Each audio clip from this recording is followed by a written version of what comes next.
I figured hitting rock bottom was losing my tech job and retreating to my granddad's creaky old cabin until the HOA slapped a no-access sign across the only bridge in, turning my life into a twisted joke. Turns out, I'd been drafted into a gated community I never signed up for, with the gatekeeper being a retired civics teacher armed with a citation obsession. She nitpicked everything: mailbox height, patriotic flair, like I was back in detention, under a principal who never left the schoolhouse. But here's the kicker. While they were busy reciting bylaws, they overlooked one tiny detail. Let's just say that bridge they barricaded. It wasn't theirs to claim. Once I dug up some dusty old files, the HOA was in for a crash course on what real community standards mean. The chaos kicked off 6 months after my tech gig in Denver imploded. I'd built an app to sniff out data breaches, but when it exposed the corporate giant's vulnerabilities, they blacklisted me from the industry. My divorce was final, my savings were bleeding out, and my grandfather's cabin, tucked on the edge of Pine Lake Community in Colorado, a cozy cluster of 30 administrator. "Excuse me," she said as I rolled down the window. "I'm Margot Keller, president of the Pine Lake Community Homeowners Association. You can't park here. This bridge is community property and unauthorized vehicles are prohibited." Her voice had that practice tone teachers use when they're about to give a lecture they've given 1,000 times before. I tried to stay friendly, explaining that I was Dave Morrison, that my grandfather had owned the cabin across the bridge and that I'd inherited it 6 months ago. I showed her the deed and the tax bills that came to my address in Denver. Margot barely glanced at the papers before launching into what felt like a prepared speech about community standards and proper procedures. "Mr. Morrison," she said, adjusting her glasses with slightly trembling fingers, "I taught civics for 20 years, so I know how these things work. Property ownership doesn't automatically grant unlimited access rights. This bridge serves the entire community, and we have regulations." She pulled out a citation book and started writing, pausing briefly as if reconsidering, then continuing with renewed determination. "Your American flag is also in violation. Community guidelines specify that personal flags cannot exceed a 2.1 ratio compared to the HOA flag display." I looked at my small American flag hanging from the cabin's porch post, then at the massive HOA banner stretched across the community entrance. The math didn't make sense, but I didn't want to start an argument on my first day back. I took the citation for improper flag display and asked where I could find a copy of the community guidelines. Margot smiled in a way that reminded me of teachers who enjoyed catching students unprepared. "All residents receive a handbook upon proper registration with the HOA. Since your grandfather never registered this property, you'll need to go through the full orientation process." She handed me a packet thicker than most college textbooks. After she left, I spent the evening reading through the handbook. The regulations were incredibly detailed: specifications for lawn height, paint colors, mailbox styles, even acceptable angles for parking cars and driveways.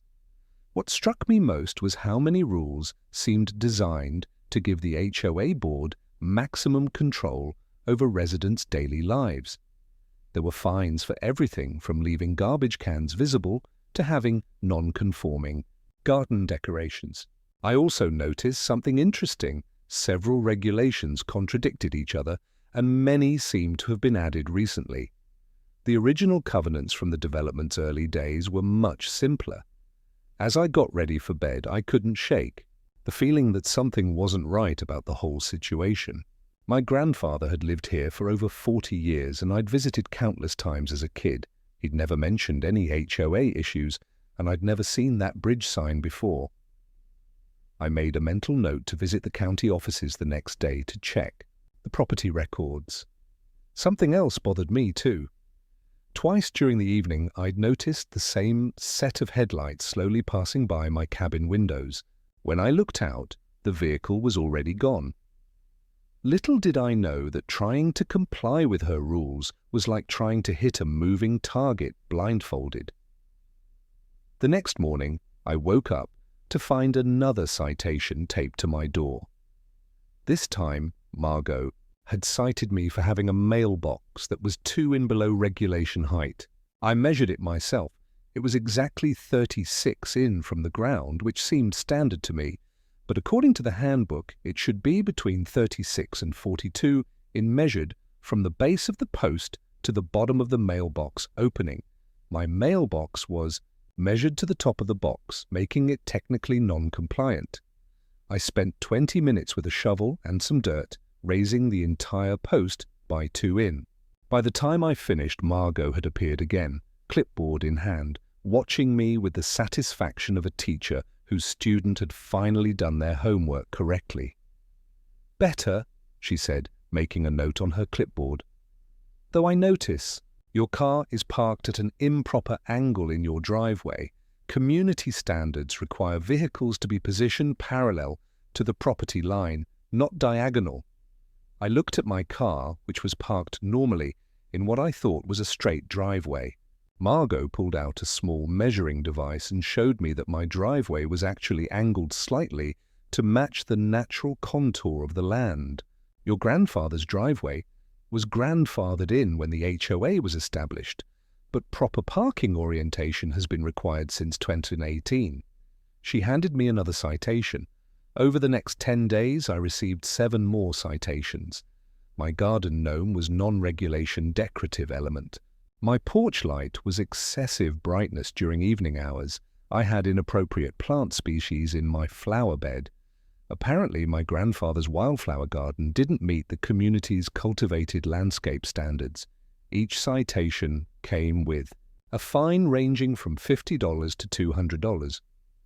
And each fine came with a personal visit from Margaret. "I don't make these regulations arbitrarily, Mr. Morrison." She would say, "I taught civics for 20 years and I understand how communities function. Rules create order, and order creates harmony." What bothered me most wasn't the money, though I could barely afford the fines on my dwindling savings. It was Margot's teaching tone, the way she spoke to me like I was a slow student who couldn't grasp simple concepts. During one of her visits, I mentioned that I'd noticed her own property had several violations according to the handbook. Margot's expression hardened, but I caught a brief flicker of something, maybe doubt, before her usual mask of authority snapped back into place. "Mr. Morrison, I am the president of this association. I think I know which rules apply to whom." She made another note on her clipboard, her pen pressed harder than necessary against the paper. "Speaking of which, your trash can is visible from the street. That's a violation of Section 12 Mem. By the end of the second week, I'd paid over $2,800 in fines and had developed a nervous habit of checking for Margot's car before stepping outside my cabin. I started researching HOA law online, trying to understand my rights as a property owner. What I found was both encouraging and frustrating. Homeowners associations had significant power, but that power wasn't unlimited. That's when I discovered something interesting in my research. One of Margot's citations referenced Section 15 FC about garden decorations, but when I cross-checked it with the original HOA documents, I found that Section 15 FC had been amended just 3 months ago. The original rule only prohibited offensive or inappropriate displays, but the new version banned any decoration not specifically approved by the board. More importantly, the amendment process required a 30-day notice to all homeowners and a community vote. I found no record of either happening. When I called other residents to ask if they had been notified about rule changes, most had no idea any amendments had been made. I decided to attend the monthly HOA board meeting, hoping to address my concerns in a public forum. The meeting was held in the community center, a small building near the lake that doubled as a social club for residents. About 15 people attended, mostly older residents who seemed to know each other well. When she opened the floor for resident concerns, I stood up and politely explained my situation. I acknowledged that I wanted to be a good neighbor and follow reasonable rules, but suggested that some of the recent citations seemed excessive. For example, I said I was fine for having wildflowers that my grandfather planted 30 years ago, flowers that were here before the HOA existed. Margot's response was swift and thorough. She explained that grandfathering provisions only applied to structures, not landscaping choices. "Mr. Morrison," she said, looking directly at me with those magnified eyes, "your grandfather understood community standards. He maintained his property appropriately for decades. The fact that you're struggling to meet those same standards suggests you may need additional guidance." Several residents nodded in agreement, and I felt like a kid being scolded in front of the entire class. The message was clear. Comply or face continued consequences. After the meeting, a younger woman approached me in the parking lot. She introduced herself as Lena Brooks, a paralegal who lived in one of the newer homes near the lake entrance. "That was rough," she said quietly. "Margot's been getting more aggressive lately. I think she's trying to establish some kind of legacy before she retires from the board." Lena explained that several residents had received increased citations over the past year, but most people just paid the fines rather than fight them. "It's easier to comply than to challenge her," she said, "but what she's doing to you seems personal."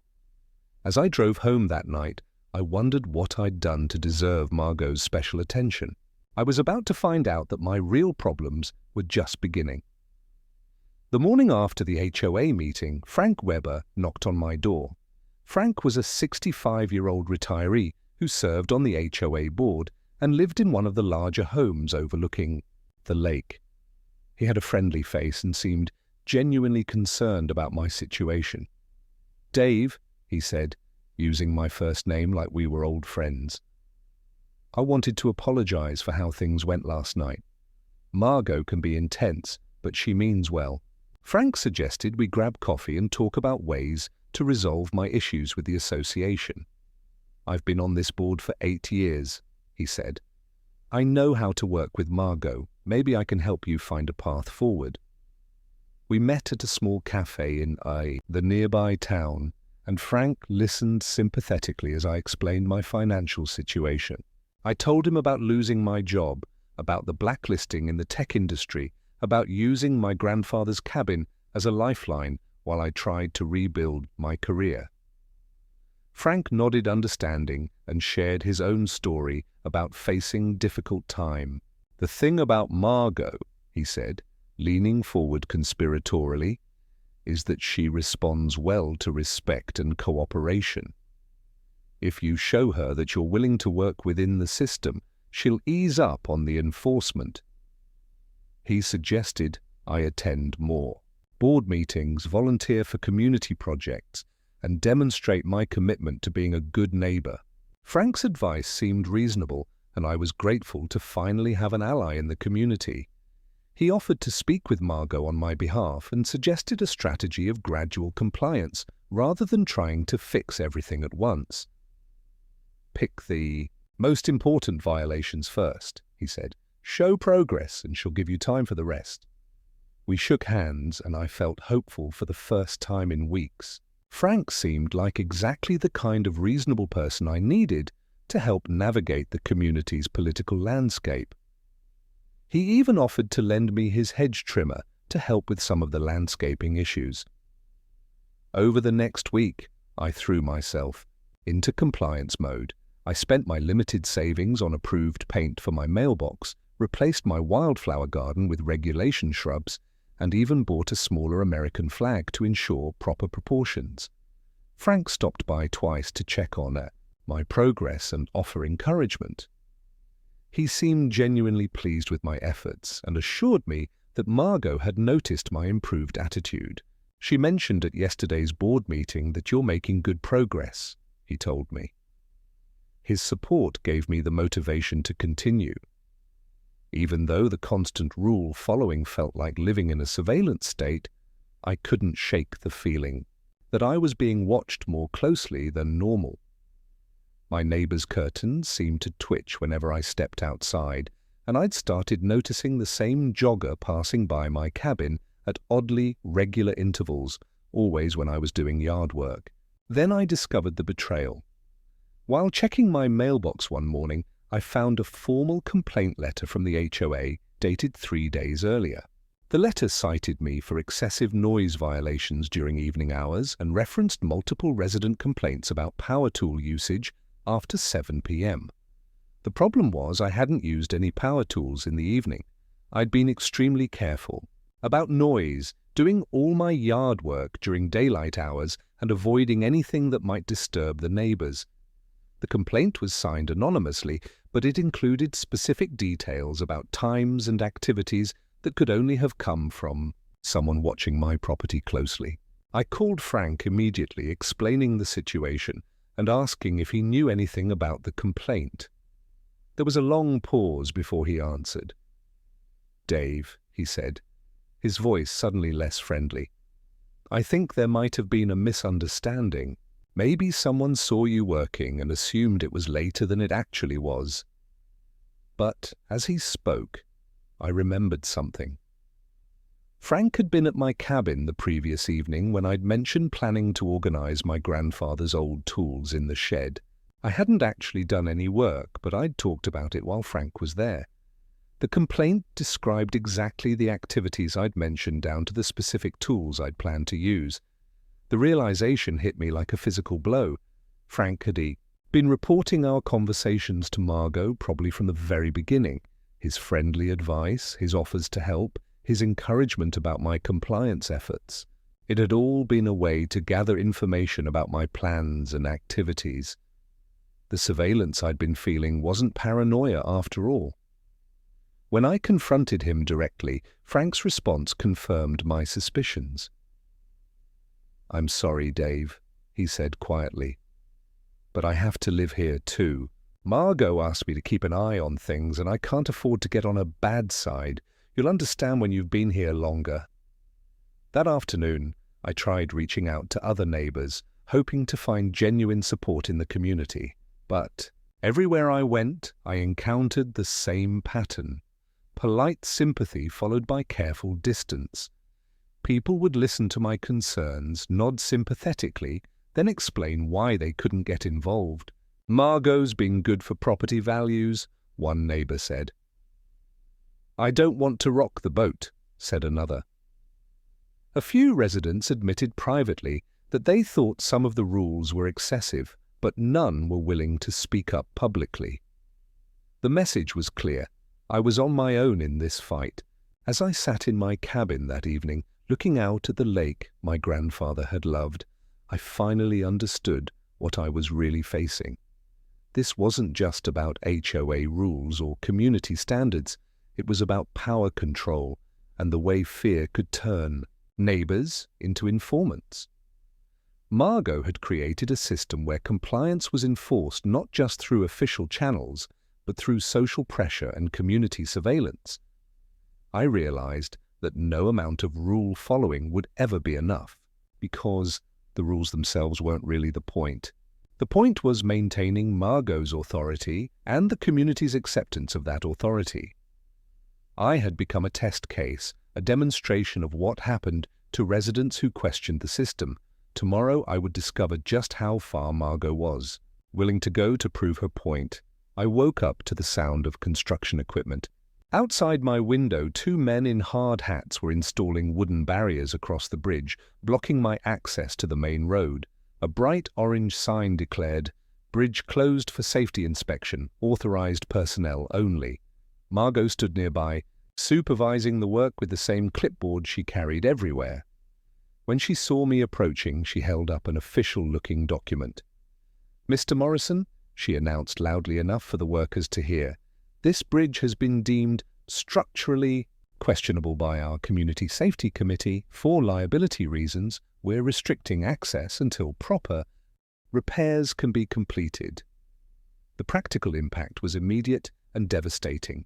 My cabin was now accessible only by a 3-mile hike through forest trails or by kayak across the lake if the weather permitted. I couldn't drive to job interviews, couldn't receive deliveries, couldn't even get groceries without carrying everything on foot through rough terrain. Within hours, my internet connection became unreliable due to the stress on the cable line from the detour route utility vehicles had to take. A video call with a potential client got dropped 3 times before they gave up and hired someone else. Another consulting contract fell through when I couldn't attend an in-person meeting in Denver. The physical toll was just as bad as the financial one. I'd been out of shape to begin with, and suddenly carrying groceries, supplies, and equipment 3 miles through forest paths left me exhausted and sore. I lost 15 lbs in 2 weeks, not from healthy exercise, but from the sheer difficulty of getting adequate food to my cabin. What made it worse was the pretense that this was about safety. The bridge was solid. My grandfather had built it himself in the 1960s using pressure-treated lumber and steel reinforcements. I'd crossed it thousands of times as a child and never felt the slightest wobble or weakness. But Margot's safety committee consisted of herself and Frank Weber, and their inspection had been purely visual. No structural engineer had been consulted. No professional assessment had been conducted. When I pointed this out, Margot responded with another lecture about liability and community responsibility.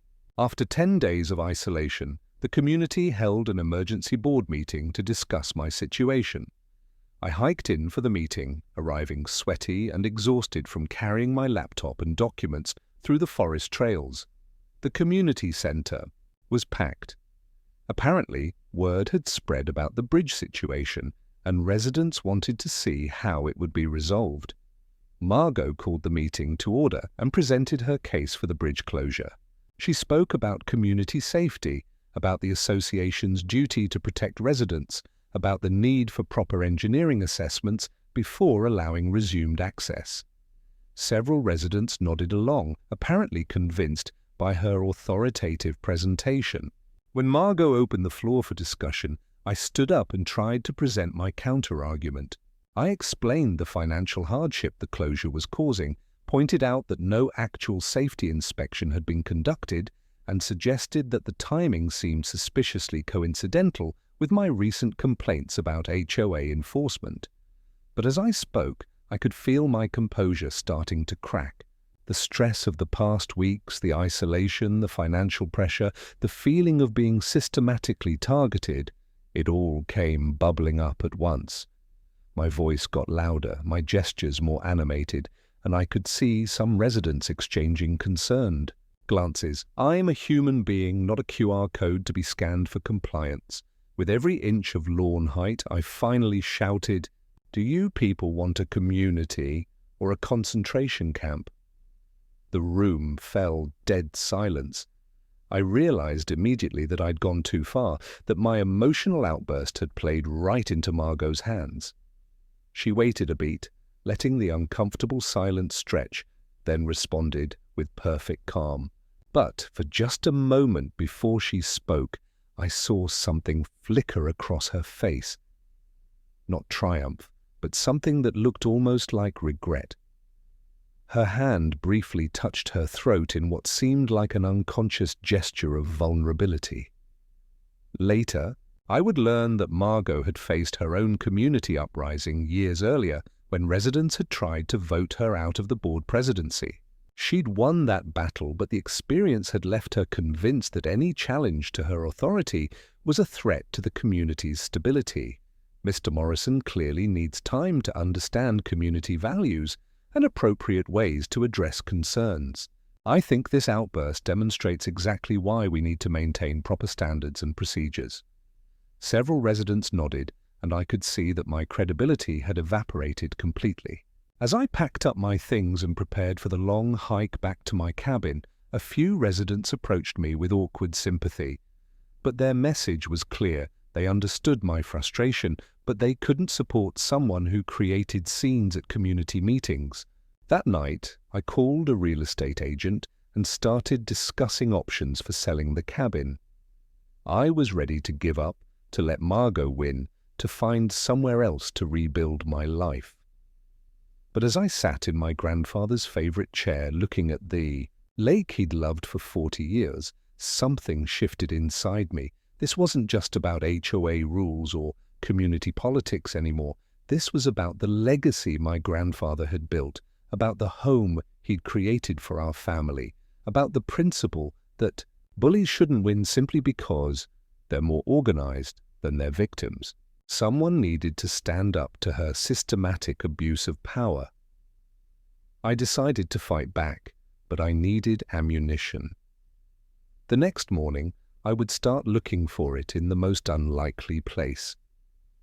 My grandfather's old papers stored in the cabin's dusty attic. Cleaning out my grandfather's belongings had been on my to-do list since inheriting the cabin, but I'd been too busy dealing with HOA violations to tackle the job properly. Now, facing the prospect of selling the property, I finally climbed into the attic to sort through decades of accumulated memories. The space was cramped and dusty, filled with cardboard boxes, old furniture, and the musty smell of long storage. As I worked through boxes of old tools, hunting equipment, and Christmas decorations, I found myself learning things about him I'd never known.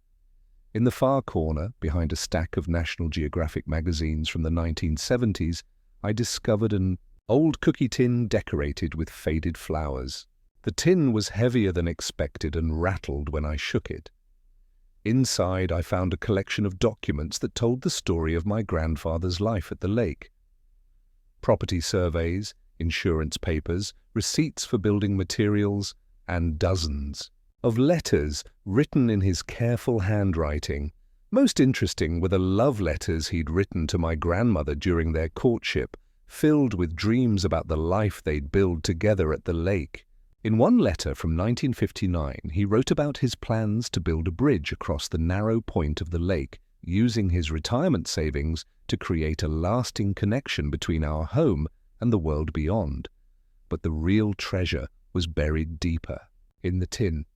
Official correspondence between my grandfather and the county government about bridge construction permits. A letter, dated April 15, 1960, showed my grandfather requesting permission to build a private bridge across the lake outlet stream. The county's response, dated May 3rd, granted permission with the condition that he would be responsible for maintenance and would pay annual bridge taxes to the county road department. What followed was a series of receipts showing regular payments for something called Morrison Bridge Tax ID number 4471, payments that had continued from 1961 through the previous year. I sat in that dusty attic holding those papers, feeling like an archaeologist who'd just uncovered a lost civilization. My grandfather hadn't just built a bridge, he'd built a privately owned, legally documented tax-paying bridge that had been operating under county jurisdiction for over 60 years. Every month when I paid my property taxes, I'd been unknowingly continuing his tradition of paying bridge maintenance fees to the county. The bridge wasn't community property at all. It was my private property, legally owned and properly maintained. Through official government channels since before the Pine Lake community even existed, I needed confirmation, so the next morning I hiked to town and visited the county clerk's office. Curtis Myers had been the county clerk for over 30 years and remembered my grandfather well. "Oh, sure," Curtis said when I showed him the documents. "Your granddad was proud of that bridge, built it himself, paid the taxes faithfully, never missed a payment." Curtis pulled up the current records on his computer and confirmed that the bridge tax was still being paid annually as part of my property assessment. "As far as the county's concerned, that's your bridge, son. Has been since 1961, armed with." This information, I contacted Lena Brooks, the paralegal who'd shown sympathy at the HOA meeting. She agreed to meet me at a coffee shop in town, away from community eyes and ears. When I showed her the documents, her expression shifted from curious to amazed to excited. "Dave, this is huge," she said, spreading the papers across our table. "If you own the bridge, then the HOA has been trespassing on your property for decades. Every resident who's used that bridge has been crossing private property without permission. Margot's safety committee has no authority to close your bridge. They've been committing criminal mischief by blocking your private property. We spent 2 hours going through every document with Lena, taking photos and making notes about the legal implications. She pointed out that the original county permit specified the bridge's exact location, dimensions, and construction standards, details that matched the current structure perfectly. The tax records showed continuous ownership and maintenance responsibility, creating an unbroken chain of legal possession from 1961 to the present. The best part, Lena said with a grin, is that your grandfather was obviously a smart guy who knew how to protect himself legally. These documents are airtight. That evening, I called my grandfather's old friend, Curtis Myers, at home to ask more about the bridge's history. Curtis told me stories I'd never heard about my grandfather's determination to maintain independence and self-sufficiency. Your granddad didn't trust groups or committees, Curtis said. He always said that if you want something done right, you do it yourself and keep the paperwork to prove it. He built that bridge because he wanted to control his own access to his own property. Never wanted to depend on anyone else's permission to get home. Curtis chuckled. He used to say that owning your own bridge was like owning your own freedom. Guess he was right about that. As I sat in my cabin that night looking at the documents spread across my grandfather's old kitchen table, I felt a connection to him that I'd never experienced before. He hadn't just left me a house, he'd left me a lesson about standing up to bullies and protecting what belonged to me. The bridge represented more than just access to my property. It represented independence, foresight, and the principle that freedom isn't given by committees. It's built by individuals who are willing to do the work and pay the price. Tomorrow, I would call Margot Keller and inform her that we needed to discuss the bridge. She was about to learn that my grandfather had been smarter than her entire HOA board combined. I called Margot at 8 a.m. sharp, using the same confident tone she'd always used with me. Margot, this is Dave Morrison. We need to talk about the bridge situation. I've discovered some information that changes everything. There was a pause before she responded, and when she did, her voice carried that familiar teacher-lecturing student quality. Mr. Morrison, if this is another complaint about our safety procedures, I can assure you that the board's decision is final. We cannot expose this community to liability issues based on your personal convenience. I let her finish, then delivered the line. I'd been practicing all morning. Margot, I own that bridge. I have the deed, the tax records, and 60 years of county documentation. We need to talk? The silence that followed was longer than I expected. When Margot finally responded, her voice had lost some of its certainty. That's impossible, Mr. Morrison. The bridge serves community access and has been maintained by resident fees for years. I could hear her flipping through papers, probably searching her files for documentation to counter my claim.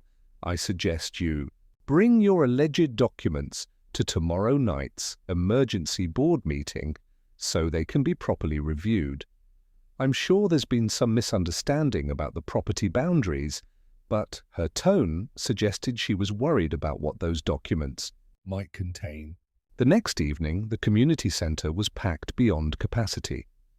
Word had spread through the neighborhood that the bridge ownership was in question, and residents had come to see how this drama would resolve. I arrived early with a folder full of documentation and Lena Brooks as my legal advisor. Margot entered with Frank Weber and 2 other board members carrying what looked like several boxes of HOA records. She'd also brought someone I didn't recognize, a stern L-looking man in an expensive suit who introduced himself as the association's attorney. Margot called the meeting to order and immediately launched into what sounded like a prepared speech about property boundaries, community access rights, and the dangers of frivolous legal claims. Ladies and gentlemen, she announced, We're here tonight because Mr. Morrison has made some extraordinary claims about bridge ownership. I want to assure everyone that the HOA has maintained proper records of all community assets, and we will not be intimidated by unfounded legal threats." She gestured toward her attorney. Several residents applauded, apparently convinced by her confident presentation, and when Margot finished, I stood up and calmly requested permission to present my evidence. I started with the original county permit from 1960, passing copies around the room so everyone could see the official seal and signatures. I explained how my grandfather had built the bridge with his own money, had obtained proper permits, and had paid bridge taxes continuously for over 60 years. "This isn't a legal threat," I said, making eye contact with as many residents as possible. "This is a legal fact. I have been paying county taxes on this bridge every month since I inherited the property." The county clerk confirms that Morrison Bridge Tax ID number 424771 is my responsibility and my property. The room's atmosphere shifted as residents began examining the documents. These weren't photocopies or questionable paperwork. They were official government documents with raised seals, signatures, and an unbroken chain of recorded ownership. Several people started whispering among themselves, and I could see doubt creeping into their expressions. Margot's attorney asked to examine the documents, and after several minutes of careful review, he whispered something to Margot that made her face go pale. "These documents appear authentic," he said reluctantly, "but there may be questions about current property boundaries or easement rights that affect community access." That's when Curtis Myers stood up from the back of the room. I'd asked him to attend as a witness, and his presence carried significant weight in a community where he'd served as county clerk for 3 decades. "Ladies and gentlemen," Curtis said in his growly voice, "I've known Dave's grandfather since 1958, and I've been processing the tax payments on that bridge since I started this job. There's no question about ownership here. Dave owns that bridge free and clear, same as his grandfather did before him. Every one of you has been crossing private property every time you've used that bridge, and the owner has been gracious enough to allow it without charging fees or restricting access." He looked directly at Margot. "Until now. The legal implications began sinking in around the room. If I owned the bridge, then the HOA had no authority to close it. More importantly, if residents had been using my private property for decades without permission, I could potentially restrict that access or charge fees for continued use." The community attorney tried to suggest that decades of use might have created implied easement rights, but Curtis Myers shook his head. "Easements require legal documentation or formal agreements. Allowing neighborly use of your property doesn't create permanent rights for other people." Margot made one last attempt to maintain control, standing up with her clipboard and launching into a speech about community standards and proper procedures. "Even if these documents are valid," she said, "this community has established protocols for major property decisions. Mr. Morrison cannot simply disrupt decades of established access patterns without following proper notification procedures." But her voice lacked its usual authority, and several residents were already leaving the meeting. Frank Weber tried to suggest forming a committee to study the situation, but the crowd was dispersing rapidly. As the meeting broke up, Margot approached me with expression I'd never seen before. Uncertainty mixed with something that might have been respect. But there was also something else in her eyes. A flicker of the vulnerability she'd learned to hide behind her authoritative facade. For a moment, she looked less like the commanding presence who dominated every interaction, and more like someone who'd built her entire identity around being in control, only to discover that control was slipping away. "Mr. Morrison," she said quietly, "perhaps we should discuss this situation privately. There may be ways to resolve this matter that serve everyone's interests." For the first time since I'd met her, she sounded like she was asking rather than lecturing. We should definitely talk, I agreed. But Margot, the conversation starts with acknowledging that you shut down my private property without permission and left me stranded for 2 weeks. She nodded slowly, and I realized she was beginning to understand that her power over me had evaporated completely. I gave the community 48 hours to process the new reality before implementing my solution. During that time, several residents approached me privately to apologize for not supporting me earlier and to ask about continued bridge access. Most were polite and seemed genuinely concerned about finding a fair resolution. A few, including Frank Weber, tried to suggest that I was being vindictive by even considering access restrictions. "Come on, Dave," Frank said during one awkward encounter. "You're not really going to shut down the whole community over some HOA politics, are you?" His tone suggested he still didn't understand that this wasn't about politics. It was about property, rights and respect for those rights. On Saturday morning, I installed my own sign at the bridge entrance. Instead of Margot's authoritarian, no entry barrier, I put up a simple wooden sign that read, "Private bridge, please nod, thank you," when crossing. I also installed a gentle rope barrier that could be easily lifted by anyone who acknowledged the sign's request. The system was designed to require just a moment of recognition that this was private property being shared out of neighborly goodness, not public property being used by right. Anyone who refused to acknowledge that basic courtesy would find the rope barrier remained in place, requiring them to take the long detour around the lake. The results were immediate and educational. Most residents, when faced with the simple request to nod acknowledgement, complied easily and seemed relieved that access wasn't being completely restricted. A few grumbled but nodded anyway, apparently deciding that a small gesture of courtesy was preferable to a 5-mile detour. But Margot predictably refused to participate in what she called theatrical displays of false authority. She stood at the barrier for 10 minutes the first morning, apparently waiting for me to lift the rope automatically. When I didn't appear, she turned around and took the long route to town. After 3 days of detours, Margot finally called to request a private meeting. We met at the same coffee shop where Lena and I had reviewed the documents, and for the first time since I'd known her, Margot seemed genuinely uncertain about how to proceed. She'd left her clipboard at home and spoke more quietly than usual. "Dave," she said, using my first name for the first time, "I think we've both learned some things from this situation. You've certainly proven your point about property ownership, but this community has 47 families who depend on that bridge for daily access. Surely we can find some reasonable compromise that serves everyone's interests." As she spoke, I noticed something I'd never seen before. A slight tremor in her hands as she reached for her coffee cup.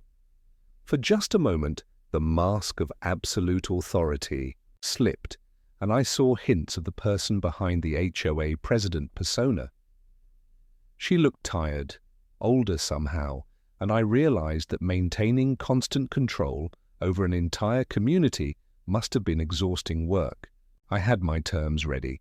First, all HOA fines against me would be dropped, and the money I'd already paid would be refunded, a total of $200.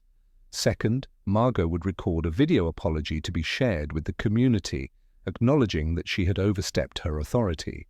Third, the HOA would establish an annual Freedom Week during which no citations would be issued for minor violation.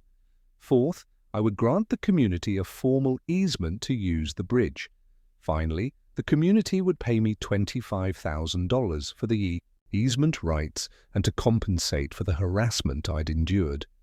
Margot's initial response was predictable. "Those terms are excessive, Dave. The community can't afford that kind of payment, and asking for a public apology is unnecessarily humiliating." But I'd learned something from watching her operate over the past months. "Margot," I said, keeping my voice calm and reasonable, "these aren't excessive terms, they're educational terms. The community needs to learn the same lesson you tried to teach me, that actions have consequences.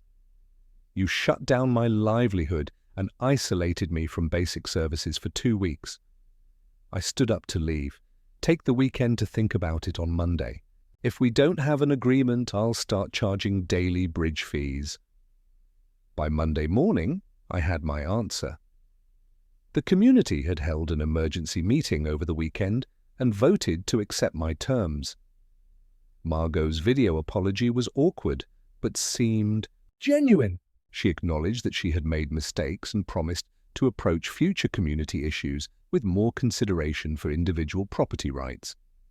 In the video, I noticed she removed her glasses twice to wipe her eyes, a small crack in the armor she'd worn for so long. The financial settlement was arranged through the HOA's reserve fund and a special assessment on all homeowners. More importantly, the community adopted new guidelines requiring board approval for any actions affecting individual property rights, effectively limiting Margot's ability to make unilateral decisions.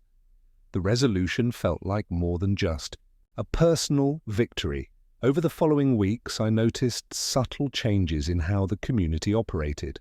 Residents seemed more willing to question HOA decisions and less afraid to express dissenting opinions. The constant stream of minor citations slowed dramatically, and board meetings became more collaborative and less authoritarian. 6 months later, I was still living in my grandfather's cabin, but now by choice rather than necessity. The settlement money had given me breathing room to rebuild my career, and I'd started a successful consulting business, helping small communities navigate property law issues. The cabin had become not just a refuge, but a home base for a new chapter in my life. I had also become something of a local legend, the guy who took on the HOA and won, which led to other consulting opportunities with residents facing similar property disputes. My grandfather's wisdom about maintaining independence and keeping good records had created opportunities I'd never imagined. As I write this, I'm sitting on my grandfather's porch, looking out at the bridge he built with his own hands and his own money. There's a new sign there now, one that reads, "This bridge built with faith, strong as the spirit of the man who built it."